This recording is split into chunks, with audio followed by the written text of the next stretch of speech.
Hey, hello everyone, what's up? Welcome back to the channel. I'm back again with the new vlog. Basically it's not a vlog. आज मैं आप लोगों के साथ share करने वाला हूँ अपनी एक्सीडेंट स्टोरी, जो कि मेरा एक्सीडेंट हुआ था भाई अभी लखनऊ में। इसके बारे में आई गेस किसी को नहीं पता ज़्यादा।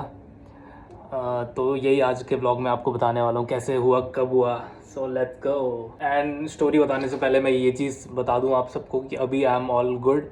अभी मैं पूरा सही हूँ, अभी मैं हील हो चुका हूँ पूरी तरीके से। तो शुरू करता हूँ मैं अपनी एक्सीडेंट स्टोरी। तो ये बात है 29 ऑफ मई की। अराउंड रात के कुछ 10 बज रहे थे। हम लोग थे फ्लैट पे टोटल 6 लोग। एंड उसके बाद बैचलर्स का क्या सीन रहता है कि आप सबको पता ही होगा कि खाना वाना सब कुछ रूटीन एकदम चेंज हो रखा था, क्योंकि हम लोग लेट वेट खाना खा रहे थे, थोड़ा देर वेट से उठ रहे थे। तो उस दिन भी ऐसी कुछ था, हम लेट थोड़ी हो गई थी ऐसी जैमिंग वैमिंग करने में। वैसे हम लोग मोस्टली क्या करते हैं कि फ़्लैट में बनाते हैं या कभी बाहर से ऑर्डर कर लेते हैं या कभी बाहर से खा के आ जाते हैं। तो उस दिन हम लोगों ने डिसाइड किया कि बाहर से खा के आते हैं। तो किसी का मन था नहीं बाहर जाने का, मेरा था, तो मैंने सोचा कि चलो मैं ही चले जाता हूँ, मैं सबके लिए पैक वैक करा के ले आता हूँ खाना। तो मैं गया, मेरे साथ मेरा एक दोस्त और गया। तो मैं गया, मैं बाइक से गया, मैं चला रहा था। एंड मेरा दोस्त जो था वो मेरे पीछे बैठा हुआ था। जो लोग लखनऊ के उनको पता होगा कि केसर बाग कहाँ पे। केसर बाग में गया, वहाँ से मैंने खाना पैक कराया सबके लिए। एंड उसके बाद मैं जैसे ही खाना पैक करवा के सबके लिए ला रहा था फ्लैट पे, तो फ्लैट से कुछ वॉकिंग डिस्टेंस पे ही मेरा एक्सीडेंट हुआ है। तो खाना पैक करवा के जैसे मैं फ्लैट की तरफ जा ही रहा था, तो एक बस आती है लेफ़्ट से बस आई और बस को राइट टर्न लेना था। एंड मैं सामने से आ रहा था केसर बाग की तरफ से। राइट टर्न लिया एंड राइट टर्न लेते लेते ब्रेक मारे बस ने बीच चौराहे में। एंड मैं कंफ्यूज हो गया कि क्या करूं, मैं भी थोड़ा 30 या 40 की स्पीड में था मैं। तो मैं आ रहा था सामने से एंड मेरे से ये गलती हो गई यहाँ पे कि मैंने फ्रंट ब्रेक मार दिया। एंड उस दिन लखनऊ में ये सीन था कि बारिश हो रही थी एंड रोड्स सारी गीली थी। एंड जो बाइक का टायर था वो स्लिप हुआ, फ्रंट ब्रेक मैंने मारा। तो जैसे बस के आगे मैंने ब्रेक मारा, मैं पूरा ब्लैक आउट हो गया था। उस समय भाई मुझे कुछ समझ नहीं आया क्या हुआ, कैसे मैं गिरा और कैसे मैं रोड पे गिरा, मुझे कुछ याद नहीं है। तो मैंने ब्रेक मारा, राइट साइड में गिरा। बट राइट साइड गिरने के बाद भी दोनों तरफ चोट आई थी। आई डोंट नो कैसा आई, क्योंकि हाँ आई रिमेंबर कि जो मेरा पीछे दोस्त बैठा था वो भी मेरे ऊपर आके गिरा। तो उसको तो कुछ चोट नहीं आई, सारी जो चोट आई मुझे आई। प्लस बाइक को भी कुछ नुकसान नहीं हुआ, बाइक भी एकदम सेफ़ है। तो जैसे ही मैं रोड पे गिरा मुझे कुछ समझ नहीं आया क्या करूं क्या ना करूं। एंड उस टाइम पे मैंने अपने आप को नोटिस ही नहीं करा कि मुझे इतनी ज़्यादा चोट लग गई है। तो लकीली पीछे से दो लोग आ रहे थे बाइक में। एंड उन्होंने क्या करा कि उन्होंने बाइक उठाई, बाइक से चाबी निकाली और मेरे हाथ में पकड़ा दी एंड वो लोग चले गए। तो इतना उन लोगों ने करा, थैंक यू सो मच जो भी थे वो। एंड उसके बाद मुझे कुछ समझ नहीं आया, मैंने अपना फ़ोन उठाया, फ्लैट में दोस्तों को कॉल करा। तो फ्लैट में मैंने सीधा दोस्तों को कॉल करा, कॉल करते ही भाई वो लोग विद इन अ मिनट मेरे पास आ गए थे, क्योंकि वॉकिंग डिस्टेंस पे ही मैं फ्लैट के पास ही गिरा था काफ़ी। 3 लोग बाइक से आए एंड 2 लोग भगते हुए आए भाई कि एक्सीडेंट हो गया। एंड उसके बाद जैसे ही वो लोग पहुँचे स्पॉट में, उसके बाद मैंने अपने आप को नोटिस करा कि भाई इतनी ज़्यादा मुझे चोट लग गई। क्योंकि जब आप गिरते हो तो उस टाइम पे आपको रियलाइज़ नहीं होता है कि कितनी चोट लग गई या कितना पेन आपको हो रहा है, उस टाइम पे कुछ रियलाइज़ नहीं होता। पहले मैं आपको चोट दिखा दूँ मुझे कहाँ कहाँ लगी है। ये देखो, पहला ये है, यहाँ पे यू बना हुआ था भाई। दूसरा ये देखो, ये तो अभी दिख नहीं रहा उतना, पर हील हो चुका है काफ़ी ज़्यादा। मैं आप फ़ोटो या वीडियो अटैच कर दूंगा, उस पर देखना आप कैसी चोट लगी थी। एंड उसके बाद ये एक शोल्डर पे लगी है, ये आपको, ये पूरा छिल गया था भाई। अभी तो हील हो चुका हूँ मैं, तो उतना नोटिस नहीं हो रहा।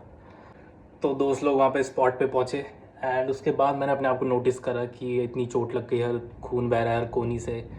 दोनों एल्बो मेरे घिस चुके थे, दोनों नी मेरी डैमेज थी एंड शोल्डर मेरा डैमेज था, खून आ रहा है हर जगह से।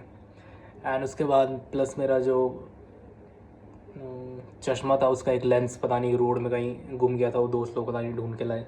प्लस मैं जो खाना मैं पैक करा के ला रहा था वो गिर गया था, वो भी उठाया। मतलब पूरा बिखरा नहीं था, वो पैक्ड था तो बिखरा नहीं, गिरा था सिर्फ। वो हमने बाद में फ्लैट में जाके खाया भी था जो पीछे दोस्त था वो तो सही सलामत था, तो उसको फ्लैट भेज दिया था वापस। तो उसके बाद मैं गया हॉस्पिटल, मुझे ले गए सिविल हॉस्पिटल, जो लखनऊ में रहता है उनको पता होगा, सिविल हॉस्पिटल मुझे ले गए। वहाँ 3 इंजेक्शन मुझे लगाए गए। तो हॉस्पिटल गए, इंजेक्शन वगैरह हुआ, सब कुछ फॉर्मेलिटीज़ हुई, दवाई वगैरह जो भी उनको साफ़ वगैरह करना था उन्होंने करा।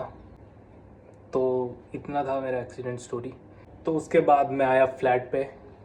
तो जब एक्सीडेंट होता है उस टाइम हम इतना सीरियस लेते नहीं है बात को, बट जो उसके आफ्टर इफ़ेक्ट होते हैं वो काफ़ी ज़्यादा बेकार होते हैं।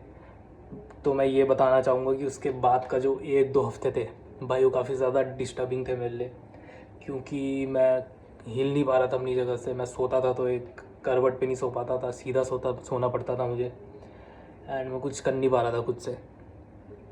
तो काफ़ी ज़्यादा मैं डीमोटिवेट हो गया था एंड डिस्टर्ब हो गया था। एंड प्लस मेन थिंग ये थी कि उस टाइम पे इसमें कन्फ्यूजन में था कि फैमिली को मैं बताऊँ ना बताऊँ। तो मैंने डिसाइड करा कि मैं नहीं बताता, एंड मैंने घर पे ये बताया कि मैं अभी नहीं आ सकता क्योंकि शोज़ वोज़ हैं, तो अभी मैं थोड़ा बिज़ी हूँ लखनऊ में। और टाइम ये होता है कि जैसे ही कॉलेज बंद होता है तो वैसे ही मैं देहरादून भगता हूँ अगले दिन ही। एंड प्लस मेन पॉइंट ये था कि जिस दिन मेरा एक्सीडेंट हुआ, जिस रात, अगले दिन मैं देहरादून जाने वाला था, बट अनफॉर्चुनेटली नहीं जा पाया। एंड जो लोग मेरे साथ खड़े थे, thank you so much. And जो लोग मिलने भी आए उनको भी थैंक यू सो मच, जिन्होंने पूछा। वैसे तो मैंने किसी को बताया नहीं था, बट पता चल जाता है कैसे ना कैसे। उसके बाद ऐसी टाइम भी था, हल्के हल्के मैं हील हुआ, हल्के हल्के थोड़ा चलने लगा। मैं खुद से मैंने ट्राई करा चलने का, तो मैं चल पा रहा था। तो फिर इतने में मैंने डिसाइड करा कि अब फाइनली मुझे घर जाना चाहिए। बट ऑलरेडी मैंने, ऐसा था नहीं कि घर पे किसी को बताया नहीं था, मैंने भाई को ऑलरेडी बताया था एंड बहन को मैंने ऑलरेडी बता चुका था कि ऐसा ऐसा मेरे साथ सीन हो चुका है। पर उन लोगों को मैंने बोला था कि घर पे मत बताना, कुछ भी हो जाए। तो उन लोगों ने घर पे नहीं बताया था। एंड जब फाइनली मैं घर आया तो घर वालों ने नोटिस कर ही लिया। उसके बाद मैंने घर वालों को सारी स्टोरी बताई। ऑब्वियसली डांट वगैरह पड़ी कि मुझे पहले घर आ जाना चाहिए था, घर पे मैं जल्दी हील हो जाता। एंड उनकी बात भी सही थी कि घर में मैं, आई एम श्योर कि ज़्यादा जल्दी हील हो जाता। तो आप लोगों को मैं कुछ गलतियाँ बताना चाहूँगा जो कि मैंने करी, एंड आई डोंट वांट कि वो गलती सेम रिपीट आप करो। तो फर्स्ट ऑफ ऑल, जब मैं गया था तो मैंने हेलमेट नहीं पहना था। तो पहली चीज़ यही है कि कभी भी अगर बाहर जाओ तो सबसे इम्पॉर्टेंट चीज़ है वो है सेफ्टी। अगर आप बाइक से जा रहे हो या स्कूटी से जा रहे हो तो please where helmet.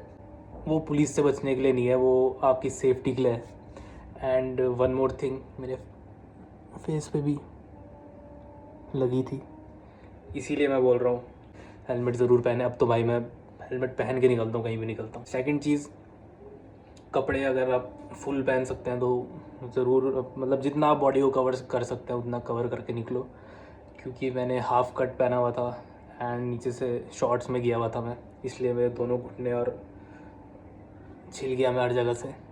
One more thing, कि अगर ऐसा कुछ होता है तो आप बेझिझक घर पे बताओ सबसे पहले, क्योंकि वही है जो आपको बेटर आपकी केयर कर सकते हैं, बेटर आपका ध्यान रख सकते हैं। डांट तो पड़नी है ऑब्वियसली, बट घर वालों को पता होना चाहिए कि आपके साथ क्या हो रहा है, आपकी लाइफ में क्या हो रहा है।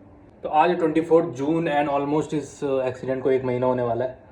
बट मैं आज ये शेयर कर रहा हूँ क्योंकि मुझे लगा कि मुझे बताना चाहिए। जो गलतियाँ मैंने करी है वो आप लोग ना करें।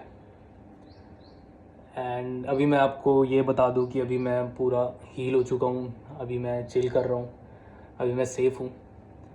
ये देखिए, ऑलमोस्ट हो चुका हूँ मैं हील। तो ये थी यार मेरी एक्सीडेंट स्टोरी। होप आप लोग इससे कुछ सीखे होंगे एंड ये गलती आप लोग नहीं करेंगे। तो this is Ayushman signing off. Till then bye, मिलते हैं नेक्स्ट वीडियो में।